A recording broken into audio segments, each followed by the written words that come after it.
Now we will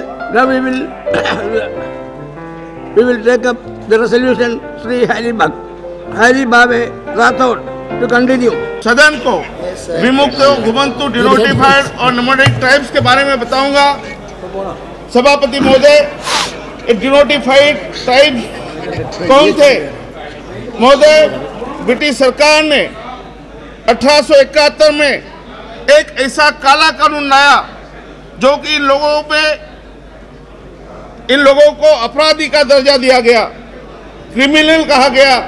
वे आज भी 140 साल के बाद इस काले कानून का परिणाम भुगत रहे हैं। सभापति महोदय, 1871 में क्रिमिनल ट्राइब्स एक्ट ब्रिटिश शासन ने पास किया। यह एक्ट पास करते हुए यहाँ एक सांसद थे मिस्टर स्टीफन, और उन्होंने कहा था कि डॉक्टर के यहाँ डॉक्टर पैदा होते हैं, वकील के यहाँ वकील पैदा होते हैं, तो चोर के यहाँ चोर पैदा होते हैं, गुनहगार पैदा होते हैं, डाकू के यहाँ डाकू पैदा होते हैं। इसका मतलब जो बच्चा आज जन्म लेता है तो जन्मता ही वो गुनहगार कहलाता था, वो अपराधी हो जाता था। चोर, गुनहगार और अपराधी कहने वाला, महोदय, इसके काले कानून में ऐसे प्रावधान थे कि इन समुदाय को कहीं घूमने फिरने की भी इजाजत नहीं थी। एक सुप्रिंटेंडेंट, एक पुलिस ऑफिसर अगर इनको सजा सुना देता था तो वो आखिरी फैसला हो जाता था, कोर्ट में जाने का इनको कोई अधिकार नहीं था। यह एक अमानवीय कानून था। एक गांव से दूसरे गांव समय पुलिस पाटिल थे, पुलिस मुखबार के पास अपना नाम दर्ज कराना पड़ता था। इतना ही नहीं, इनके माथे पर एक आपराधिक सिक्का, एक मोहर लगा देते थे जो लोहे से बना हुआ गरम करके उसको इसके माथे पर इन लोगों को, ताकि इसकी पहचान हो कि ये क्रिमिनल कास्ट से आया है। महोदय, इतना घोर अन्याय ब्रिटिशों ने किया और यही आज वही यातना ये भुगत रहे हैं। महोदय, असल में इन्हें डिनोटिफाइड कहा गया। ये लोग सही तो ये स्वतंत्र सेनानी थे जिन्होंने आज़ादी के लिए अपनी जंग लड़ी है।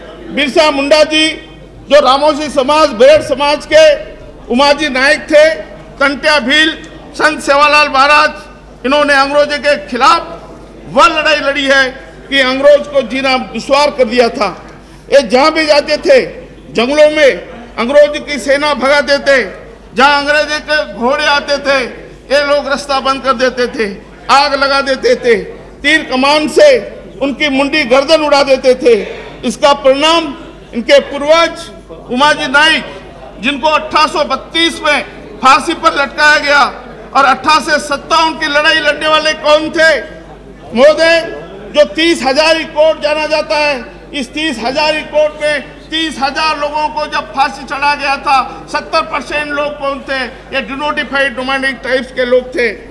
महोदय, भारत स्वतंत्र होने के बाद criminal tribes act inquiry committee 1949-50 में अयंगार जी की अध्यक्षता में बिठाई गई थी। इनके रिपोर्ट के आधार पर महोदय, पंडित जवाहरलाल जी ने 31 अगस्त 1953 को इनको डिनोटिफाइड किया।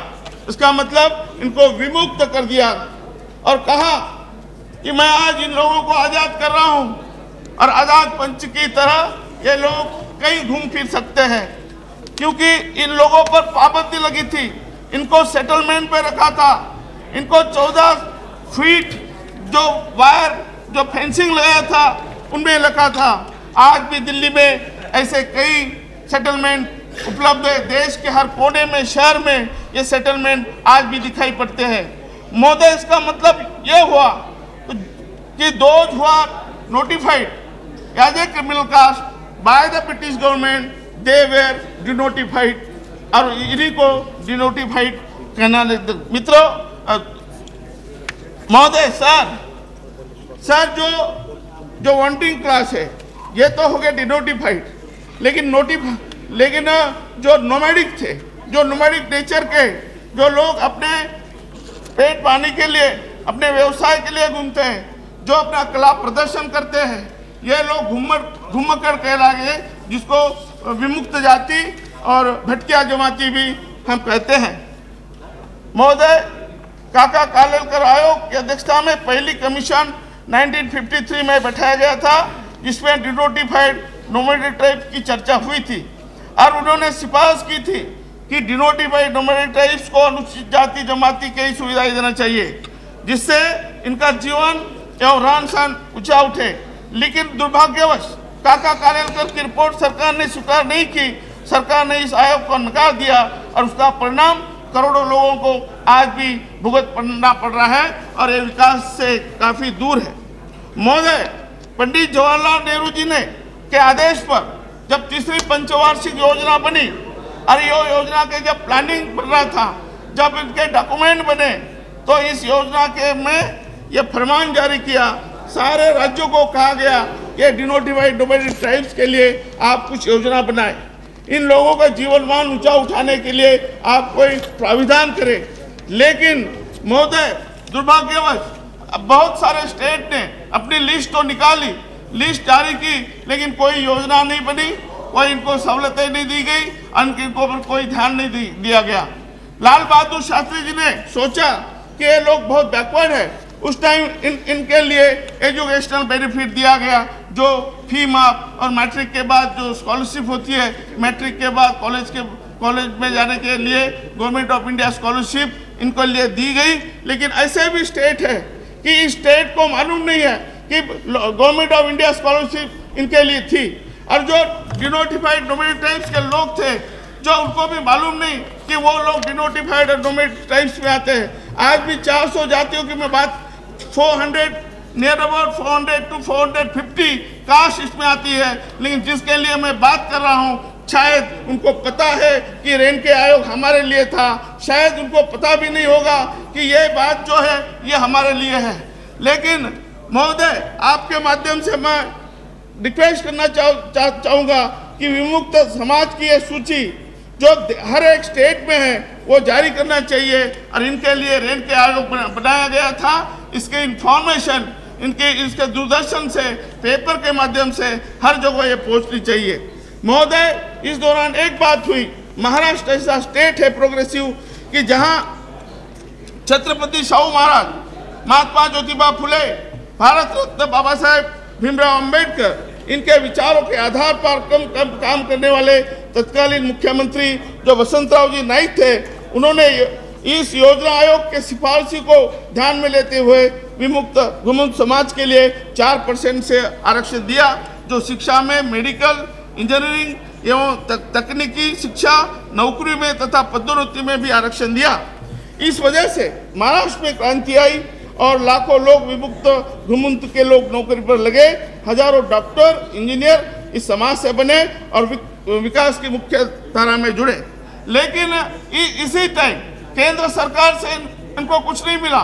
केंद्र सरकार जब हजारों नौकरियां महाराष्ट्र गवर्नमेंट ने दी, स्टेट गवर्नमेंट ने, लेकिन जब हम देखते हैं कोई नेशनलाइज बैंक में, रेलवे में, पोस्ट ऑफिस, LIC, GIC और कई केंद्र शासित जो ऑफिसेस होते हैं, वहाँ केंद्र सरकार के दफ्तर में एक भी इनका एक क्लास 1 ऑफिसर छोड़ो, एक क्लास 2 ऑफिसर छोड़ो, प्यून भी नहीं लगा है।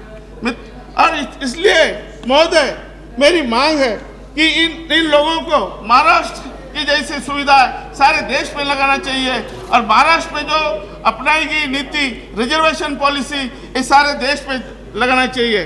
महोदय, आपने अभी राष्ट्रीय रोजगार हमी योजना जो महाराष्ट्र से ली थी, और जब महाराष्ट्र से ये योजना, एक प्रोग्रेसिव योजना, एक क्रांतिकारक योजना आपने ली है, तो मेरा आपके माध्यम से सरकार से विनती है कि ये भी पॉलिसी, ये महाराष्ट्र से आई है पॉलिसी, इस सारे देश में लगाया जाए, ताकि 15 करोड़ लोग जिनको इसका फायदा होगा। महोदय, ब्रिटिश सरकार ने 1913 में डिनोटिफाइड इनके लिए एक सेटलमेंट खोला था, जो हर शहर में इन्होंने सेटलमेंट खोला था, और इसमें इनके लिए अलग बजट प्रोविजन रखा था। इनकी शिक्षा, इनके लिए स्कॉलरशिप, इनके लिए काम धंधे के लिए आज भी बड़े बड़े कॉटन के मिल वहाँ खड़े हैं। लेकिन महोदय, जब ब्रिटिश सरकार ने जो किया था वो हमारे सरकार ने निकाल लिया। जो ब्रिटिश सरकार के लिए करना चाहती थी वो क्या हमारी सरकार नहीं करना चाहती है? क्यों हमारी सरकार ने बजट बंद कर दिया? 1953-58 में पंडित जवाहरलाल नेहरू ने जब ध्यान दिया था तो अपने योजना आयोग के दफ्तर में आज भी मौजूद है कि डिनोटिफाइड नोमैडिक ट्राइब्स के लिए करोड़ों रुपए का अलग प्राविधान था, बजट था। क्यों यह बंद कर दिया गया? ये महोदय आपके माध्यम से इसकी इंक्वायरी होनी चाहिए। महोदय, जब मंडल कमीशन आया तो मंडल कमीशन ने कहा कि ये डिनोटिफाइड एंड नोमैडिक ट्राइब्स हमारे पर्व में नहीं आते। उन्होंने कहा कि ये हमारे पर्व में नहीं आते। फिर उन्होंने ये भी कहा लेकिन ये लोग बहुत बैकवर्ड हैं, लेकिन SC ST से भी इनकी जो परिस्थिति वो खराब है, इसलिए हम इनको OBC में रखते हैं। लेकिन उन्होंने आगे लिखा जो अपनी रिकमेंडेशन थी 13.37 जो सिफारिश है, इसमें लिखा कि कुछ पेशावर जातियां जैसे मछुआरे, कुमार, बंजारा, पाल, गडरिया ये आज भी बदतर जीवन जी रहे हैं। हमने इनको अन्य पिछड़े वर्ग में रखा है, लेकिन इन लोगों को अनुसूचित जाति, अनुसूचित जनजाति की जैसी सुविधाएं देनी चाहिए और इनके लिए अलग विकास बोर्ड बनाना चाहिए, इनके लिए अलग मंत्रालय बनाना चाहिए। यह सिफारिश मंडल आयोग ने की थी। महोदय, इसी मंडल आयोग में YLR नाइक जो सदस्य थे मंडल आयोग के, इन्होंने मंडल आयोग ने जो सिफारिश की थी 27% OBC को, ये उनको ये जो है नायक जी को ये एग्री नहीं थे। तो उन्होंने अपनी डिसेंट नोट लिखी है और डिसेंट नोट में उन्होंने लिखा है जो YLR नाइक थे, mister YLR Naik, a member of the Mandal Commission, in his dissent note categorized the backward classes into two groups, that is intermediate backward class and the depressed backward class. He suggested that the depressed backward classes should be given protection and priority and separate quota so that they cannot be exploited by more developed groups from the OBC themselves. His dissent note states, I propose that the common list should be categorized into two parts, A and B. A consisting of those class whom I have described as a depressed backward class, as per the available list of depressed backward class in relation to the state and union territories. And B, the rest of the communities in the list of the described as a intermediate backward class. The list of depressed backward class in relation to the state and the territories is given in annexure. महोदय, इन दिनों हम देखते हैं कि OBC में political reservation आप किसी को दे रहे हो, जो वेल ऑफ लोग हैं पॉलिटिकल प्रेशर लाते हैं, आप उनको ये लिस्ट में डाल देते हो। इसका मतलब ये हुआ महोदय कि जो गरीब थे, जो सही में बैकवर्ड थे, वो आज बैकवर्ड रह गए और जो वेल ऑफ थे उनको ये रिजर्वेशन मिला। आज 27% में आप देखिए, इंक्वायरी करिए, जो वेल ऑफ कास्ट है यही क्रॉस कर रही है। आप इसका जांच करवाइए, आप फिर से एक जांच कमेटी बिठवाइए कि ये कौन ले रहा है आरक्षण, या रिजर्वेशन 27% किसके घर में जा रहा है। तो जो बैकवर्ड है, जो सही में जिनको मिलना चाहिए महोदय, उनको नहीं मिल रहा है और पॉलिटिकली आज ये हो रहा है। लेकिन महोदय, दुर्भाग्यवश उस टाइम YLR नाइक की बात किसने सुनी नहीं। जब ये आग लगा रहे थे पूरे दुनिया में OBC के नाम से, तब भी किसी ने नहीं उठाया मसला। मैं कल टाइम्स ऑफ इंडिया परसों में देख रहा था, जिसमें एक आर्टिकल छपा है, जिसमें छपा था कि अभी ये टाइम आ गया है कि YLR नाइक की बात आपको आगे लाने पड़ेगी। और अभी OBC यहाँ अपने नेशनल OBC कमीशन है, वहाँ भी एक कॉन्फ्रेंस हुआ था। हमारी मंत्री जी मीरा कुमार जी के अध्यक्षता में, उन्होंने बहुत अच्छी बात रखी थी। उन्होंने ये रखा है कि ये कैटेगराइजेशन करना बहुत जरूरी हो गया है देश में, तो उन्होंने बहुत अच्छा सजेशन दिया है और मैं भी वही बात कर रहा हूँ। लेकिन मेरा कैटेगराइजेशन है केवल डिनोटिफाइड नोमैडिक ट्राइब्स पे जो आते हैं उनके लिए मैं मांग रहा हूँ। मैं OBC की जो कैटेगराइजेशन की बात मैं नहीं कर रहा हूँ। जो लोग हमारे डिनोटिफाइड नोमैडिक ट्राइब्स हैं, those who are included in the OBC, they should be categorically अलग चाहिए। इसके लिए मैं मांग कर रहा हूं। महोदय, अब बहुत नौबत आ गई है कि अन्य पिछड़े वर्गों में जो बड़ी मछली है वो छोटी मछली को खाई जा रही है, और इसलिए ये राजनीतिक दबाव से सब हुआ। और ये जो कास्ट है इसका परिणाम हमें अभी भुगतना पड़ेगा। महोदय, मंडल कमीशन जब सर्वोच्च न्यायालय में गया था, जो आप शायद याद होगा कि इंदिरा साहनी इस संदर्भ में मंडल कमीशन बहुत डिस्कस हुआ, और मंडल कमीशन जब डिस्कस हुआ तो supreme court decision in India Sawhney's case, so far as the categories of the backward classes are concerned, Honorable Supreme Court in its judgment in Indira Sahni case has very clearly suggested to the Government of India and state government that a large number of caste communities and groups enlisted under the OBC list are not having the same socio-economic and political level of development. Honorable Supreme Court has observed and directed that there is a vast gap between one caste and the other one. The relevant portion of the Supreme Court's verdict I am quoting here. महोदय, supreme court का verdict मैं यहाँ coat कर रहा हूँ 92A. We are of the opinion that there is no constitutional or legal bar to state categorizing the backward classes as a backward and most backward. We are not saying that it ought to be done. We are concerned with the question of a state makes such a categorization, whether it will be invalid. We think not. Let us take the criteria involved by the Mandal Commission. Any case, any caste, group or class which scored 11 or more points was treated as a backward class. Now it is not as if all the relevant several thousands of caste group classes scored identical points. There may be some caste group class which have scored points between 20 and 22, and there may be some who are scored points between 11 and 30. It cannot reasonably be denied that there is no difference between the two sets of caste group classes.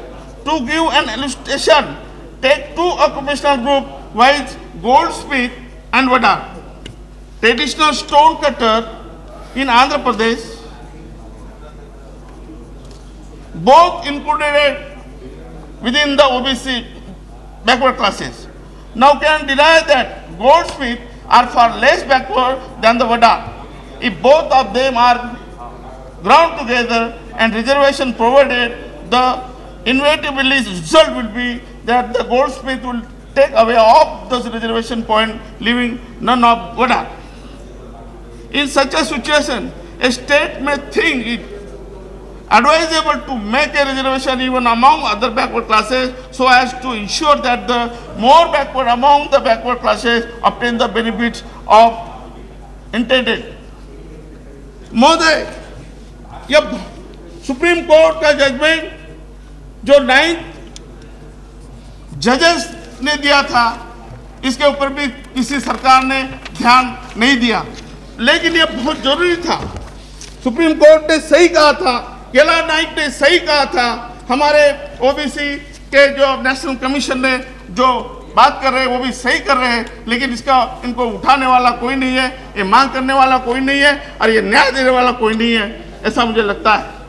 महोदय, इस दिशा निर्देश के बाद भी इस किसी ने गौर नहीं किया और इस दिशा में केंद्र सरकार ने कोई कदम नहीं उठाया।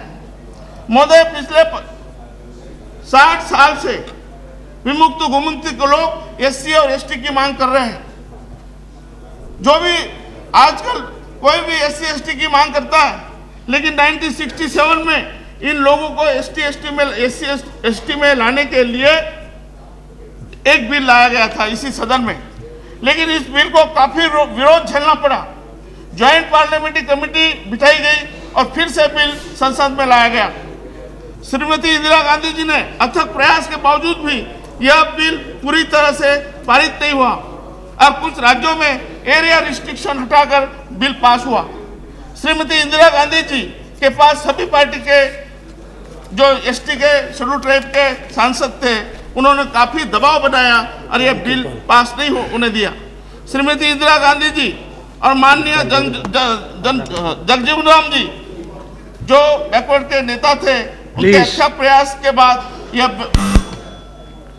और भी माननीय सदस्य बोलेंगे। सर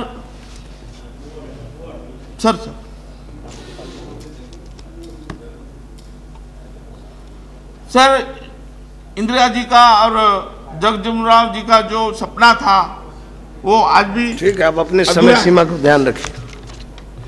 महोदय, इस घटना से यह पता चलता है अगर कोई कम्युनिटी एससी एसटी पाने का हकदार भी हो तो अभी यह राजनीतिक दबाव के कारण यह होना मुश्किल है।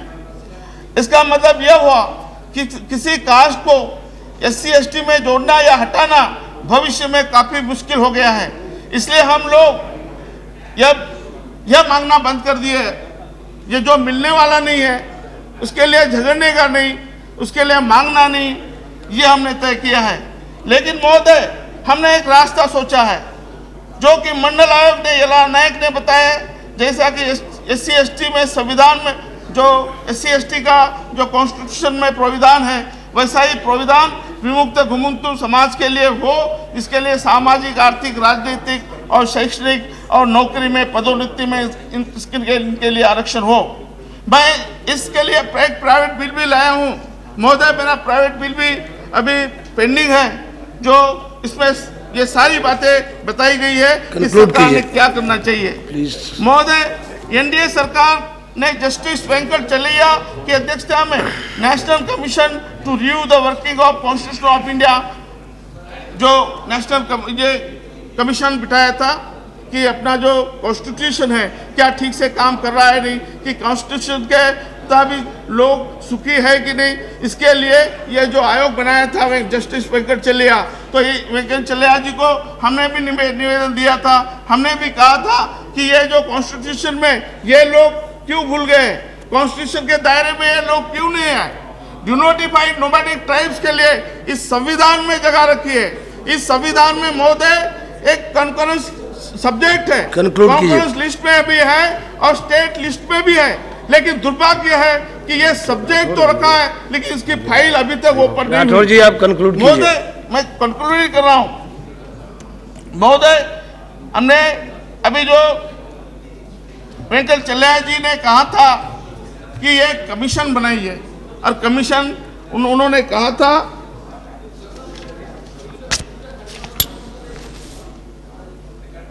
The denotified tribes community have been wrongly stigmatized as a criminal prone and subjected to the high branded treatment as well as a exploitation by the representative of the law and order as well as by the central government. और उन्होंने आगे कहा था महोदय, the commission also considered the representation made on behalf of the denotified and nomadic tribes right action group and decided to forward them to the Ministry of Social Welfare with the suggestion that they may examine the same probably through the commission. ये recommendation थी महोदय, और इस recommendation के मुताबिक हमने मांग की थी कि हमारे साथ जो घुमुतु समाज की नेता जो महासेवता देवी जी है, गोपीनाथ जी मुंडे, रंजीत नाइक थे, प्रमोद महाजन थे, लक्ष्मण गायकवाड़, रामदास जी, कंक्लूड कीजिए भाषण। ये सारे माननीय सांसद ये सारे थे। हम जब गृह मंत्री थे तत्कालीन हमारे विपक्ष नेता लाल कृष्ण जी आडवाणी जी, इनको हम मिले थे और प्राइम मिनिस्टर जी को भी हमने ये निवेदन दिया। उन्होंने एक आयोग बिठाया उस time, national denotified and nomadic tribes का जो आयोग, ये जब उन्होंने बिठाया था जो बी मोतीलाल नायक की अध्यक्षता में, उस आयोग का सदस्य भी मुझे बनाया था। मैं और ये और बात बता दूं, भारतीय जनता पार्टी ने अपने चुनावी घोषणा पत्र में बात कही थी कि हम आयोग बिठाएंगे, इन लोगों का कल्याण करेंगे, और उन्होंने किया। इसके लिए मैं भारतीय जनता पार्टी को बहुत बहुत धन्यवाद देता हूं। महोदय, अब इस जो बालकृष्ण रेणके कमीशन का रिपोर्ट सरकार के पास आ चुका है। 2 जुलाई को सरकार के पास ये आ गया। माननीय प्राइम मिनिस्टर जी ने मुझे खत लिखकर बताया कि हम जल्दी इसको कैबिनेट में लेंगे, और मैं अभी एक लिखित प्रश्न में मुझे कहा गया है कि ये विचाराधीन है। लेकिन महोदय, मुझे डर है कि हमारा जब एक शिष्टमंडल 3 साल पहले हम प्राइम मिनिस्टर से मिले थे, तो हमारे जो मांगे थी उनके ऊपर एक टीएजी बिठाई गई थी डॉक्टर गणेश देवी के अध्यक्षता में। इन टीएजी को कहा गया था कि 3 महीने में आप रिपोर्ट दे दीजिए, और टीएजी ने अपना रिपोर्ट 3 महीने के भीतर ही दे दिया। लेकिन ये टीएजी की रिपोर्ट अभी तक पीएमओ के पास आई है नहीं आई, ये कहाँ गई, इसका क्या हुआ, ये कुछ पता नहीं है। महोदय, मुझे डर है कि अब बहुत सारे आयोग की समितियां की रिपोर्ट दबाई गई और इसके अनदेखा किया गया। आज भी देश में 15 करोड़ लोग खुले आसमान के नीचे 60 वर्ष से स्वाधीनता के पश्चात भारत की हतोताश जनजातियां अनुभव करती हैं कि दिन प्रतिदिन के उत्पीड़न के शिकार एवं जिन पर अत्याचार हो रहे हैं। पुलिस ट्रेनिंग कोर्स में महोदय आज भी पढ़ाया जाता है कि वहाँ सब्जेक्ट में कि ट्राइबल कास्ट है। आज हमारे यहाँ का कहीं डकैती हो गई तो बोले पारधी समाज ने पारधी समाज को अरेस्ट किया, किसी अपराधी को अरेस्ट किया नहीं, समाज के नाम से ये पेपर में आता है। और ऐसा भी हुआ कि पारधी समाज के लोग जहाँ जहाँ घूमते महोदय उनको पत्थर से उनको जिंदा जलाया जाता है, उनको मारा जाता है। आज भी अन्याय हो रहा है। अरे किस नाम से? क्रिमिनल टाइप आपने नाम दिया, सरकार ने क्रिमिनल। वो तो स्वतंत्र सेनानी थे, वो तो जंग लड़ी थी उन्होंने। जब इसको क्रिमिनल कहा, क्यों कहा अंग्रेजों ने क्रिमिनल? क्योंकि उनके अगेंस्ट लड़ रहे थे। उन लोगों को आज भी अत्याचार और अपमान हो रहा है। महोदय, आज भी हमारे साथ अपराधी जैसा व्यवहार किया जा रहा है और हमारे माथे पर कलंक दूर नहीं हुआ है। इसलिए इसी समुदाय अपराधी जाति का नाम प्रयोग किया जाता है। यदि स्वर्गवासी पंडित जवाहरलाल नेहरू जी ने विमुक्त जाति को घोषित करके एक सम्मानजनक नाम दिया है, परंतु उत्पीड़न के शिकार में हमें मुक्ति नहीं मिली है। क्या हमें पुलिस की डायरी भरने के उनके प्रमोशन के लिए ही नेताओं की गुलामी करनी पड़ेगी? क्या सिर्फ हम ये उनको वोट देने के लिए जिंदा है? यदि करोड़ों विमुक्त जातियों के साथ ऐसा ही दुर्व्यवहार हुआ तो हमें फिर से आजादी की लड़ाई लड़नी पड़ेगी बहुत है, क्योंकि ये दूसरी हमें आजादी नहीं मिली है। आज भी हम आजाद नहीं हुए हैं। आज भी आजादी का कोई हमें आज भी हजारों लाखों लोग जिनको राशन कार्ड नहीं है, जिनको घर छत नहीं है, आज भी दर दर घूम रहे हैं, आज भी भिक्षा मांगते हैं, भिक्षाकुरु समाज है। महोदय, मैं आपके माध्यम से सरकार से मांग रहा हूं, यूपीए के नेता माननीय सोनिया जी गांधी से मांग रहा हूं, जल्दी जल्द रेणके कमीशन की सिफारिश की मांग और हमारे 7% अलग 7% जो आरक्षण है नौकरी में, शिक्षा में हमें अलग देना चाहिए, राजनीतिक आरक्षण। मैं विपक्ष नेता लाल कृष्ण आडवाणी जी, माननीय लालू प्रसाद यादव जी, माननीय मुलायम सिंह जी, माननीय बहन कुमारी मायावती जी, माननीय शरद पवार जी, माननीय रामविलास पासवान जी, माननीय उपसभापति जी, माननीय संसद सदस्य जी शरद यादव जी और माननीय आप यादव जी, आपको भी मेरी रिक्वेस्ट है कि इन जो कल्याण सिंह जी और सारे नेताओं के मेरी रिक्वेस्ट है, आप इस इशू पे एक हो जाइए। गरीबों को न्याय देना है महोदय। इसमें 15 करोड़ में जिसमें लगभग 400 जातियां लाभान्वित होगी। सभापति पूरे देश में 400 जातियां विमुक्त घुमुक्त समाज की इस प्रस्ताव से लाभान्वित होगी। इन सभी जातियों का ब्यौरा समय के अभाव के कारण कठिन है, लेकिन कुछ राज्यों में उदाहरण के तौर पर मैं बताना चाहूंगा कि कौन से जातियां इसमें लाभान्वित होगी। महोदय, आंध्र प्रदेश में पार्ली, नेडट्टी, डोंगा, जगलूज, ताराकुज, छत्तीसगढ़ में बंजारा, विंगारी, भाट, जोगी, जोशी, गोसाई, दिल्ली में अहरिया, बावरिया, गुजरात में डफर, नोमैडिक ट्राइब्स में वाड़ी जोगी, हरियाणा में बौरिया में नट। मैं एक उदाहरण के तौर पर ऐसे 4 से जातियों के नाम नहीं पढ़ सकता हूं, लेकिन गागरिया, नट, सांसी, कर्नाटका में येल्लूरा, मुलकुनी, आपको तो इसका आप इसमें कृपा करके केलकरी, कोलकरी, ये है नोमैडिक ट्राइब्स। मध्य प्रदेश से कंजार, सांसी, बंजारा, कलबेरिया, नट, पारधी। और महाराष्ट्र से तो 62 कास्ट है। महाराष्ट्र के लोग सारे जानते हैं, उनको बताने की जरूरत नहीं है, क्योंकि वो उसका फायदा भी लिया है उन्होंने। और तमिलनाडु में तो काफी कास्ट है। उत्तर प्रदेश में खास करके आपको मैं पढ़ के बताऊंगा ताकि आपको मालूम पड़े। बंजारा, भर, राजभर, गंदेलिया, भोसी, केवट, मल्ला, लोधा, मेवाती, अवधिया, दंगा भाट, कुरपाला, मुगिया, मदारी, सिंगीवाला, औगर, बी भाट, जोगी, जोगा, किंगरिया, महावत, भात्री, सपेरा, गोसाई, सिकलीगर, कनकली, भर। ये महोदय शायद इन लोगों को मालूम नहीं होगा कि रेणुका आयोग इनके लिए है। इतनी कास्ट है कि उनको पता ही नहीं है कि वो डिनोटिफाइड है। अंग्रेजों ने नोटिफाइड किया था, तब डिनोटिफाइड हो गए, लेकिन उनको क्या पता कब उन्होंने देखा होगा, ये लिस्ट कब देखी होगी।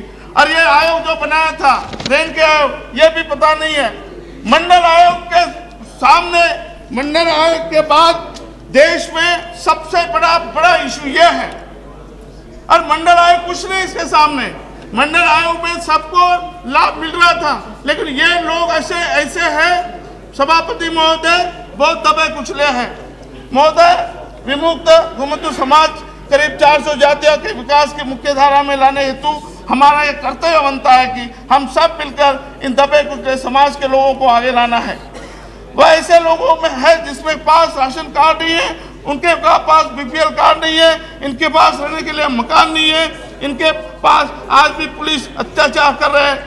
मैं कल मेरा मित्र बोल रहा था, कोई रेलवे स्टेशन में काम करता है, वो बोला राठौर जी मैं जब 2 बजे आता हूँ ड्यूटी से, तो पुलिस जो रेलवे स्टेशन पे सोए होते हैं उनको लाठी मार कर भगाती है और वो भागते हैं। मैं देखता हूँ और जब मुझे यह बात याद आती है, राठौर जी इन लोगों के लिए आप काम कर रहे हो जिनके लिए मकान नहीं। ऐसे लोग जो रात में 3 बजे जो गन्ना काटने जाते हैं, रात के ठंडी में बितना ठंड, और इसमें 3 बजे ये जो लोग लात मार के उठाते हैं मजदूरों को और उनको गन्ना काटने जाना पड़ता है, उनके बच्चों को शिक्षा भी नहीं मिलती है।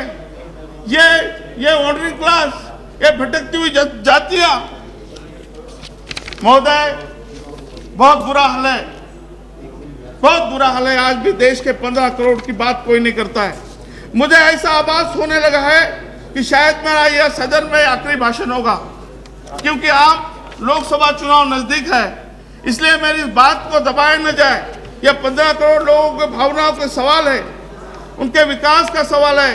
इसलिए सदन में बैठे पक्ष और प्रतिपक्ष के नेताओं में मेरी गुजारिश है, आगामी लोकसभा चुनाव से पहले उक्त बात पर ध्यान देकर रेणुका आयोग की सिफारिश की अतिशीघ्र लागू कराया जाए, ताकि विमुक्त समाज के लोग विकास के मुख्य धारा में जुड़ सके। राठौर जी कंक्लूड कीजिए आप, और भी माननीय सदस्य बोलना चाहते हैं आपके प्रस्ताव पर। सर मैं एक सेकंड, बाद में भी आपको समय मिलेगा। राठौर जी मैं आग्रह करता हूं कि अपनी बात समाप्त करिए। इस सदन में एक मत से पास हो। पूरे देश के 15 करोड़ लोग का जीवन ऊंचा उठाने के लिए, गरीबों को सामाजिक न्याय दिलाने हेतु ये सभी सम्मानित सदस्य मेरे साथ रहेंगे और मेरा प्रस्ताव पास करेंगे। धन्यवाद। श्री अधीर Chaudhary.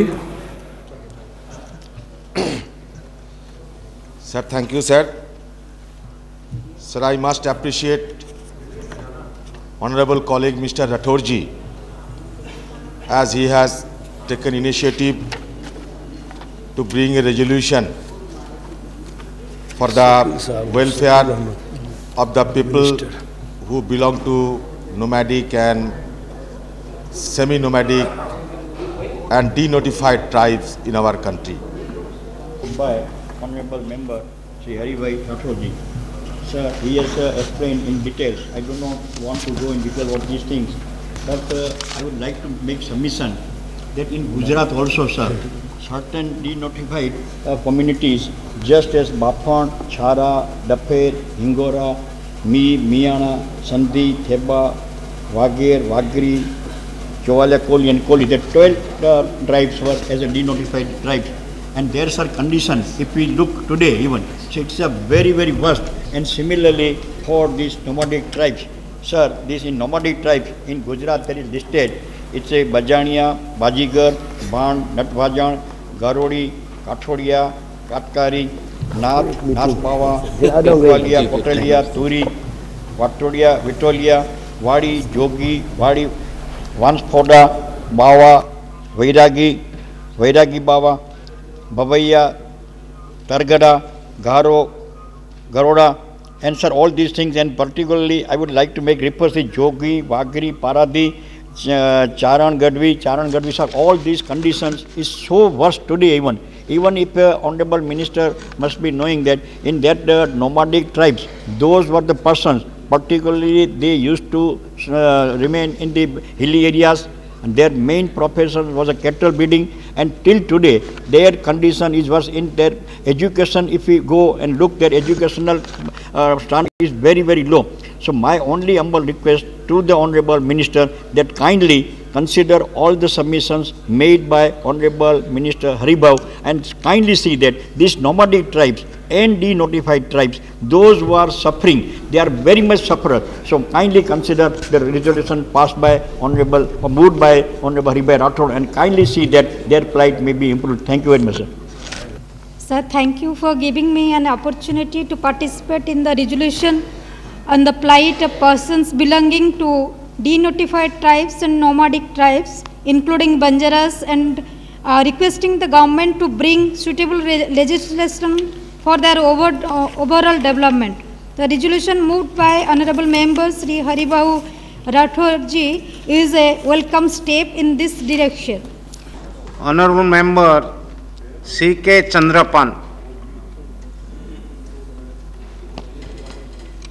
I am very thankful to Sri Haribabu Rathod, our friend. First of all, I want to congratulate our honorable member Sri Haribabu Rathod bringing this resolution for the welfare of the denotified tribes and nomadic tribes, sir. As per according to our constitution, sir,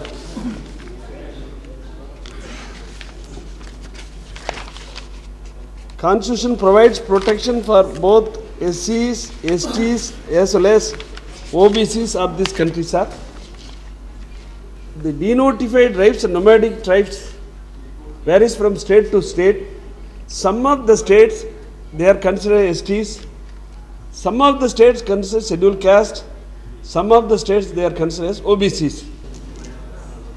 मान्यवर अध्यक्ष महोदय, मान्यवर सांसद हरिभाई राठौर जेभली भाव आज ये गृह रे चिंता प्रकट करिसेंती डिनोटिफाइड एंड नोटिफाइड ट्राइब्स रो स्वार्थ रक्षा करिवा पाई ता वास्तविक ऐतिहासिक एवं 60 वर्षर स्वाधीनता परे सामाजिक वैषम्य एभली भाव भारतवर्ष रे वर्तमान प्रचलित ता वास्तविक सबुठारु दुर्भाग्यजनक। आज सोशल एक्टिविस्ट आरंभ करी भारतवर्षर बुद्धिजीवी तथाकथित राजनीतिक नेता माने जेतेबेले दलित आदिवासी एवं आम आदमी कथा कही ए गृह रे क्रंदन करती सेतेबेले समाजर मुख्य धारारु वंचित होइतिबा एई डिनोटिफाइड एवं नोटिफाइड नोमाडिक आदिवासी एवं आदिम आदिवासी कथा को ग्रहण चिंता सतिपय प्रकट करती नाही। Sir, I thank my colleague Haribabu Rathod for bringing this meaningful resolution. With a heavy heart, while paying my homage to the Bisa Munda like martyrs who has given their lives to free this India while fighting against the colonial forces. Even after 62 years, it is our painful moment in this house to debate. अपनी सत्ता बनाए रखने के लिए उन्हें कौन-कौन जातियों पे किन-किन वर्गों पर अपना दमन चक्र चलाना चाहिए। और मैं ऐसा सोचती हूँ कि 1871 में जो वो क्रिमिनल ट्राइब एक्ट बनाया गया, वो इसी सोच के तहत बनाया गया कि ऐसी कौन सी जनजातियां हैं, ऐसी कौन से वर्ग हैं, कुछ शायद क्योंकि ये घुमंतु हैं, गुरीला वॉरफेयर कर सकते हैं, इसलिए क्यों ना उन्हें न केवल अपराधियों की श्रेणी में रख दिया जाए और पूरी तरह से अपने शासन तंत्र का दबाव और यातना का उन्हें भुक्तभोगी बनाया जाए, बल्कि समाज में भी उनके प्रति संशय और अविश्वास का वातावरण पैदा कर दिया जाए। They should be stigmatized। तो वो दोनों ही उन्होंने किया और बहुत समय तक, जब तक भारत आज़ाद नहीं हुआ और उसके तुरंत बाद 1949 में जब कि पुनः इस पर विचार किया गया कि ये तो वो लोग हैं जिन्होंने स्वतंत्रता की लड़ाई में बढ़ चढ़ के हिस्सा लिया है, उन्हें अपराधी घोषित कर दिया गया है और उन्हें तरह तरह की यंत्रणा दी जाती है। जिस घर में वो बच्चा पैदा होता है, हरिभाव राठौर जी ने बताया कि बच्चा पैदा होते ही उसके माथे पर एक धब्बा लगा दिया जाता है, दाग लगा दिया जाता है कि अपराधी का बच्चा है, ये अपराधी ही होगा। तो 1949 में आज़ादी के तुरंत बाद इस पर पुनर्विचार किया गया, कमेटी बैठाई गई और 1952 में इसे निरस्त कर दिया गया। इस कानून को जिसे निरस्त किया गया, इसकी कमेटी जो थी अनंत शयनम आयंगर के इंक्वायरी कमेटी ने उस समय ये बताया था कि 147 ऐसी जातियां हैं।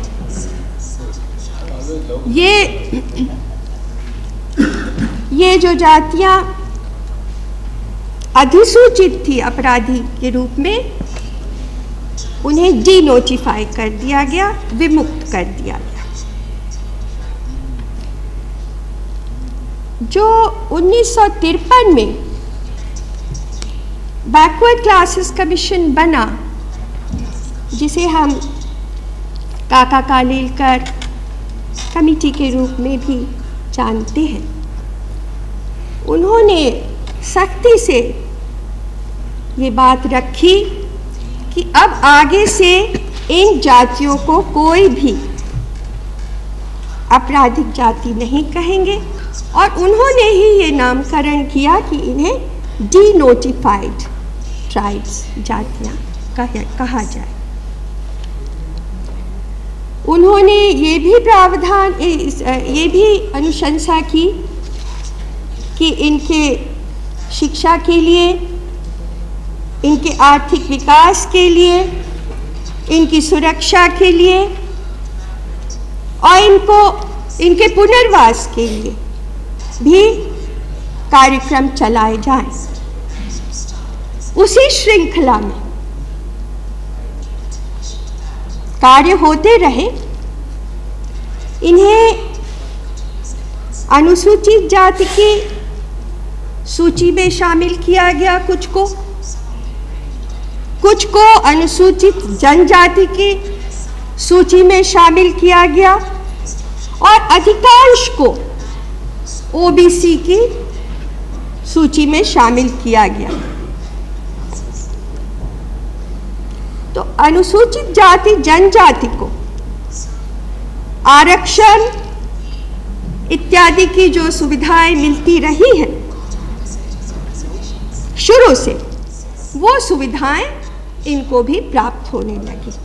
उसी प्रकार अदर बैकवर्ड क्लासेस के लिए जो विभिन्न प्रावधान बने, वो प्रावधान इनको भी मिले क्योंकि ये उस सूची में शामिल थी। ये होता रहा। फिर भी इनकी कुछ विभिन्न समस्याएं थी। ओबीसी से अलग इनकी कुछ समस्याएं हैं, अनुसूचित जाति से अलग इनकी समस्याएं हैं, जो अनुसूचित जनजाति के हैं उनसे भी अलग इनकी समस्याएं हैं, क्योंकि ये घुमंतु एक जगह नहीं रहती अधिकांशतः। कई चरागाह के, क्योंकि वो पैस्टोरल ट्राइब्स हैं, चरागाह ढूंढने के लिए चली जाती हैं इधर उधर घूमती हुई। जो उधर हिमालय के गोद में रहती है, तराई में रहती है, वो जब जलवायु बदलता है, ज़्यादा कठोर जलवायु हो जाता है, तब वो अपना स्थान बदल लेती हैं। या वैसे क्योंकि इन्हें अपराधी घोषित किया गया है, इसलिए भी ये भय से आक्रांत होकर के एक जगह नहीं रहती है, घूमती रहती है। और भी कई कारण हैं। और क्योंकि ये घूमती रहती हैं, इसलिए ना इनका बीपीएल कार्ड बनता है, ना इनका राशन कार्ड बनता है, ना इनका मतदाता पहचान पत्र बनता है। और सभापति महोदय, हमारे यहाँ जो व्यवस्था है, जो विभिन्न गरीबी उन्मूलन के कार्यक्रम चलाए जा रहे हैं, अभी नरेगा का जो कार्यक्रम चल रहा है, अभी और भी हमारे मंत्रालय से अनुसूचित जाति के लिए जो विभिन्न कार्यक्रम चल रहे हैं, जो रूरल डेवलपमेंट मिनिस्ट्री की तरफ से विभिन्न कार्यक्रम चल रहे हैं, या ट्राइबल मिनिस्ट्री की तरफ से, वहाँ ये आवश्यक हो जाता है कि किसी न किसी रूप में कोई पहचान पत्र इनके पास हो या इनका कोई परमानेंट एड्रेस हो। जब वो नहीं रहता है तो बहुत से जो कार्यक्रम हम चला रहे हैं उनसे ये वंचित हो जाते हैं। इसलिए इनकी स्थिति औरों से भिन्न है। इस बात को ध्यान में रखते हुए 2003 में 23 अक्टूबर 2003 में एक कमीशन बनाया गया, एक आयोग, राष्ट्रीय आयोग बनाया गया कि इनके वेलफेयर के लिए, इनकी जो विशेष समस्याएं हैं उनको सुलझाने के लिए क्या क्या कदम उठाने चाहिए। वो आयोग किसी कारणवश नहीं चल सका, उसने कोई रिपोर्ट नहीं दी और बिना रिपोर्ट दिए हुए 21 नवंबर 2004 को वो आयोग भंग हो गया। उसके जो उसके अध्यक्ष थे, उन्होंने कोई रिपोर्ट नहीं दी। ये हमारे लिए बहुत चिंता की विषय थी, क्योंकि हम चाह रहे थे कि अगर वो रिपोर्ट आ जाती तो हम उसी समय उस पर कार्यवाही शुरू कर देते। लेकिन क्योंकि रिपोर्ट नहीं आई, इसलिए हमें पुनः आयोग का गठन करना पड़ा, जो कि 14 मार्च 2005 को हमने किया। उस आयोग ने बहुत गहरा अध्ययन करके, पूरे देश का दौरा करके और 2 जुलाई 2008 को अपनी रिपोर्ट दे दी है। इसमें विलंब हुआ, समय लगा, क्योंकि अब तक जो हम कार्रवाई कर सकते थे वो हम नहीं कर पाए और रिपोर्ट के इंतज़ार में हमें रुकना पड़ा। मैडम, एक मिनट के लिए। Honorable members, it is 6 o'clock now. If the House agrees, the time of the House may be extended up to the disposal of the current item and also up to the initiating of the next item, that is regarding Telangana. I think House agrees. Please. Sir,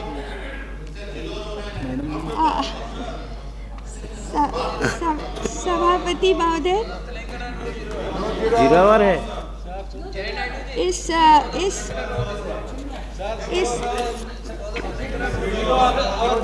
नहीं, ज्यादा से ज्यादा है, ज्यादा से ज्यादा 10 minute लगे क्या कि 10-12 मिनट लगेगा? नहीं, ये मैडम ज्यादा से ज्यादा कितना बोलेंगे? और 5 मिनट बोलेंगे कि 5 मिनट बोलेंगे? और 5 मिनट में ये भी इनिशिएट किए हमारा मैम, ये 5 मिनट की ज्यादा नहीं, कितना लगा? ये just they will move the resolution, that's like. ठीक है, थोड़ा सा मैं इस आयोग के बारे में बता देना चाहती हूँ कि इस आयोग ने 76 अनुशंसाएं की हैं। इन 76 अनुशंसाओं को हमने 13 विभिन्न वर्गों में बांटा है और कुछ जैसे ये DNT का पहचान कैसे हो, उनका आइडेंटिफिकेशन कैसे हो, उनसे संबंधित जो स्कीम बनेगी उसके लिए एक एडवाइजरी कमेटी हो, जाति प्रमाण पत्र कैसे उन्हें दिया जाए, उन्हें गरीबी की रेखा के नीचे का पहचान पत्र, राशन कार्ड, मतदाता कार्ड कैसे दिया जाए, और सबसे महत्वपूर्ण जो ये है कि उनके आवास के लिए और उनकी बस्तियां बसाने के लिए गांव में, क्योंकि गांव में उन्हें बसाना है, गांव में जगह नहीं है, ज़मीन नहीं है, तो कैसे हम ज़मीन लेकर के उन्हें बसाएं, ये इसका प्रबंध करना बहुत उनकी सुरक्षा के लिए, उनकी शिक्षा के लिए। नहीं, गांव के बाहर क्यों हम रखेंगे किसी को? भाई गांव के बाहर रहने से तो सारी मुसीबत आ जाती है। हमको मेन स्ट्रीम करना है सबको, गांव के बाहर हम किसी को नहीं रहने देंगे, सब गांव के अंदर रहेंगे। और दूसरी बात यह कि उनको रोज़गार दीजिए, उनको और एसेट जनरेशन, वोकेशनल ट्रेनिंग और उनकी सुरक्षा का प्रबंध होना चाहिए। और इसके अलावा इस पर भी शोध कार्य होना चाहिए। जितने ये जातियां हैं, विमुक्त जातियां हैं, खानाबदोश, अर्ध खानाबदोश जो जातियां हैं, पीढ़ी दर पीढ़ी से हम भले अपने परिभाषा में उनको कह दें कि वो अनपढ़ है, लेकिन पीढ़ी दर पीढ़ी से वो बहुश्रुत है और उन्होंने इतना ज्ञान अर्जन किया है, नेटिव नॉलेज, एग्रीकल्चर को लेकर के, हमारा पशुधन है उसको लेकर के, हमारा जो जलवायु परिवर्तन होता है उसको लेकर के, हमारे इकोलॉजी को लेकर के, हम उस सबको खोना नहीं चाहते हैं। और उनका संगीत को लेकर के, नृत्य को लेकर के बहुत कुछ है उनके पास ज्ञान। हम एकदम डिसमिस उन्हें कर दें कि वो कुछ नहीं है, तो वही धारणा हो जाएगी जैसे अंग्रेज़ों ने कर दिया था। तो हमें ये एक बहुत ही बड़ी पूंजी है जिस पर शोध कार्य होना चाहिए और उनकी संस्कृति को हमें संजो करके रखना है। तो ये सारी बहुत सी ये 76 अनुशंसाएं हैं। कुछ राज्य सरकारों से संबंधित है, कुछ केंद्र सरकार से संबंधित है, कुछ दोनों से संबंधित है और कुछ संविधान में संशोधन लाने से संबंधित है। हालांकि जो टर्म्स ऑफ रेफरेंस था इस आयोग का, उसमें संविधान में संशोधन लाना है ये नहीं था, फिर भी उन्होंने दिया है। अब इस सब पर हमारे मंत्रालय ने बहुत गहन अध्ययन किया है, विचार किया है और उसके बाद एक कैबिनेट नोट बना है जो कि 17 सितंबर और 29 अगस्त को इसी 2008 को सभी मंत्रालयों को चला गया है उनकी टिप्पणी के लिए और हम उसकी प्रतीक्षा कर रहे हैं। हम हर तरह से लगे हुए हैं। मैं आश्वस्त करना चाहती हूँ हरिभाव राठौर जी को और सभी सम्मानित सांसदों को कि ये पहली दफ़ा ऐसा हुआ है इतने वर्षों में, 1949 और 53 के बाद इस दफ़ा 2008 में, 2005 से 2008 के बीच पहली दफ़ा ऐसा हुआ है कि एक कमीशन विशेष रूप से बना करके यूपीए सरकार ने बनाया है और हम इसको बहुत हम संवेदनशील हैं इसके प्रति और हम चाहते हैं कि करें और हम करेंगे भी। इस समय 15 स्टेट्स हैं। मैं बताना चाहूँगी कि 15 स्टेट्स हैं जिनमें 313 विमुक्त जातियाँ, खाना बदोश, अर्ध खाना बदोश, जिनकी सूची हमारे पास है आधिकारिक रूप से। तो हम इस कार्य में लगे हुए हैं, इसलिए मैं अनुरोध करूँगी सम्मानित सांसद महोदय से कि वो अपना ये संकल्प वापस ले लें। Thank you madam. तो honourable member Rathore ji, like to मुझे थोड़ा बोलने दीजिए। Please please, very brief. हाँ सर महोदय, मैं बहुत बहुत धन्यवाद दूंगा माननीय मंत्री जी को कि जिन्होंने ये बताया है कि हमारे हाँ में हाँ मिलाते हुए जो संवेदना उन्होंने जताई है, तो सारा देश का 15 करोड़ आज समाज गौरवान्वित हो गया है कि पहली बार इस महान संसद में, इस महान पंचायत में हमारी बात करने वाला कोई ऐसे आज सारे सांसद इनके साथ जुड़ गए। सुबह मैं सोच रहा था महोदय कि मुझे नहीं लगता था कि कोई इन पे बात करेगा, क्योंकि ये डिनोटिफाइड और नोमैडिक ट्राइब्स को बहुत कम लोग जानते हैं। लेकिन महोदय आपके माध्यम से, इस संसद के माध्यम से आज पहली बार इन डिनोटिफाइड नोमैडिक ट्राइब्स की बात 60 साल में यहाँ हुई है।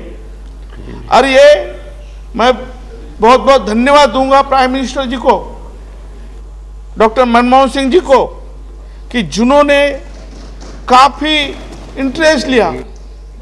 और बार बार जब भी मैं डॉक्टर मनमोहन सिंह जी को मिला तो उनकी पीड़ा यातना वो जानते हैं।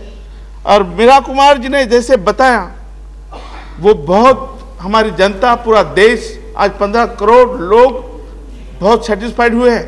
लेकिन महोदय मेरी एक शंका है, मेरा एक सुझाव है। माननीय मीरा कुमार जी मंत्री जी को मेरा सुझाव है कि ये जो 13 विभिन्न विभागों में उन्होंने भेजा है, उनका कोई मतलब अभी जरूरी नहीं है कि उनका टिप्पणी आए।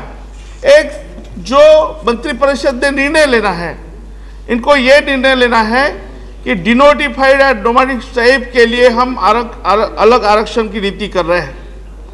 इतना निर्णय लेके वो अगर जनता के सामने आ जाता है तो बाकी जो बातें हैं, देखिए मेरी पहले से मांग थी महोदय कि कॉन्स्टिट्यूशन में शेड्यूल कास्ट है, शेड्यूल ट्राइब है, वैसा ही एक शेड्यूल डिनोटिफाइड नोमैडिक ट्राइब बनना चाहिए, जो हम हमारे एग्जीक्यूटिव ऑर्डर से भी कर सकते हैं। इसकी क्योंकि ओबीसी का हमने क्या किया था, मंडल आयोग जब लागू किया आपने, तो कोई कॉन्स्टिट्यूशन यहाँ इसके अप्रूवल नहीं हुआ था, मंडल कमीशन एग्जीक्यूटिव ऑर्डर से लागू हुआ है, तो वही कर दीजिए। बाकी जो स्कीम आपको बनाना है आप बनाते रहिए, क्योंकि मुझे डर लग रहा है कि आगे आने वाले इलेक्शन के पहले अगर हो जाता है तो ठीक है, क्या मैं आऊँगा नहीं आऊँगा, और ये समाज से कोई आएगा नहीं आएगा बोलने वाला, तो ये तो आपका आशीर्वाद है तो आ जाऊँगा। तो महोदय मेरी एक सुझाव है, और दूसरा सुझाव ये है माननीय मीरा कुमारी जी से कि आप इसका निर्णय लेने के पहले सर्वपक्षीय बैठक थोड़ी बुलाइए, ताकि जो ओबीसी के लीडर्स हैं, जैसे यादव जी है, लालू जी है, हमारे माननीय शरद पवार जी है, इनको बुला के एक बैठक ले ले, आप क्या करने जा रही है उनको बता दे, ताकि इसका विरोध न हो किसी का, क्योंकि एक बड़ा अच्छा निर्णय, ऐतिहासिक निर्णय, क्रांतिकारक निर्णय आप लेने जा रही हो। और आपके संवेदना हमने जान लिए, आप संवेदनशील हो। ठीक है, तो माननीय जगजीवन राम जी ने बताया था। ठीक है, इन view of the honourable ministers assurances, are you agree to withdraw the resolution? No, I will declare, sir. I will declare. Just minute. No, you have made your point, please. Sir, ऐसा है, you have made your point. Indira ji का सपना, माननीय जगजीवन राम, और madam तो बहुत साफ से बोल दिया। सो आप अभी विथड्रॉ करने के लिए चाहते हैं कि नहीं, बोलो। ये नहीं, मुझे एक रिप्लाई चाहिए। मैं ले लूंगा। मुझे मैडम मीरा कुमार से एक रिप्लाई चाहिए। She has already assured you. She has already assured you. कितने टाइम लग सकता है? एक थोड़ा हमें टाइम थोड़ा दे दीजिए कि 15 दिन महीना जो भी हो वो आप बता दीजिए, मैं वापस ले लूँगा। मान्य बस एक मिनट में फिनिश कर दूंगा। राठौर जी, honorable member Rathore ji, honorable minister has already indicated and assured. So I think honorable minister, सभापति जी, so please are you? आप डायरेक्टिव दे दीजिए, मैं वापस ले लेता हूँ। Pardon? Give the directive to the government. That is not possible. That is not possible. That is not possible. Already honorable minister has assured, and you have also mentioned that honorable minister has already assured.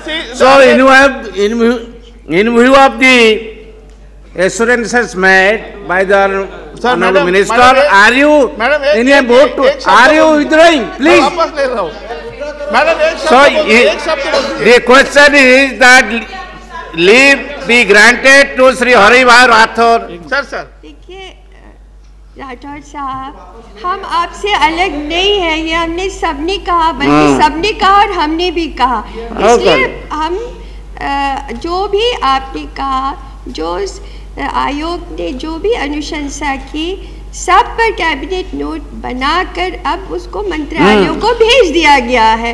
अब हम प्रतीक्षा कर रहे हैं आने की। आप कृपया करके अब अपना संकल्प वापस ले लो। That is very good. धन्यवाद सभापति महोदय।